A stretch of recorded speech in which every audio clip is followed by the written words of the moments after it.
Eating one meal per day can be a great way to lose fat on the carnivore diet. And I'm going to cover exactly how and why this works, as well as how to sidestep any common issues that might pop up. If you're new here, my name is Marcus, and I've lost over 60 pounds, and I've been helping busy folks lose fat and get healthy for over 13 years now. Let's get into it. Chances are that you're eating 2 or 3 meals per day right now, and you're thinking about implementing OMAD, or one meal per day. What are the advantages of this approach for fat loss specifically? We can only eat so much food at any given time. And so for the vast majority of people, the more times throughout the day that they eat, the more total calories that they consume. Because there's only so much physical space in your stomach, and it takes time for food to work its way through the digestive tract. And so by reducing the number of meals that we eat daily, we tend to eat fewer total calories. Not always, but most often. And fewer total calories results in fat loss, meaning there's actually nothing inherently special about eating one meal per day or intermittent fasting in regards to fat loss. Because if you're eating 2 meals per day right now and you decided to move to one meal per day, but you still ate the exact same amount of total food, you would not lose fat.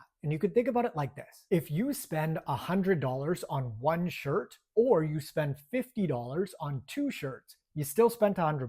The exact same concept applies to nutrition. If you eat 3,000 calories in one meal or two 1,500 calorie meals, the bottom line is the same. And so OMAD, or intermittent fasting, is simply a tool that you can use to control your total daily energy intake and therefore your body composition if you so choose to. There is no way to quote unquote game the system. Calories still count whether you eat them in one meal, two, or 10. Now, the cool thing is that if you're eating, say, twice per day and you decide to change it to eating once per day, you can eat more at that one meal.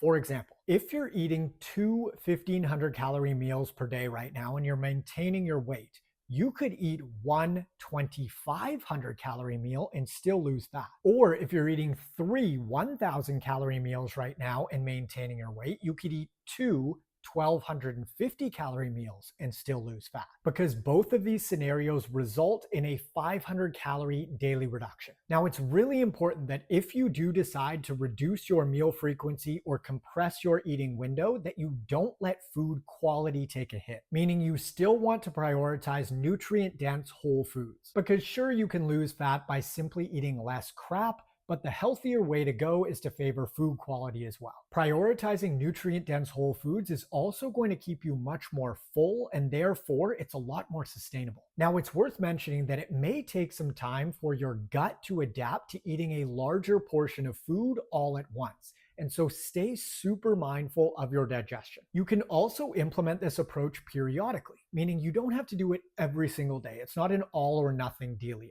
For example, maybe you just decide to do it once or twice per week, or you do it on days where you're on the go and super busy. Or perhaps for whatever reason, you don't have access to great food options, like on a travel day, let's say. This doesn't have to be something that you either do or don't do 7 days per week. You can use it on a go by feel basis. Personally, that's what I do. Most days I eat 2 times per day, but occasionally I'll just eat once. So the key takeaway in regards to OMAD, intermittent fasting, or just eating fewer meals per day for fat loss is that it can be a super useful tool to reduce your total energy intake, not because reducing meal frequency or eating between specific times magically makes you lose fat, but because more often than not, when you eat fewer times and or in a smaller eating window, you eat less food as a whole. Feel free to thumbs up and subscribe, and if you have any questions, post them in the comments below.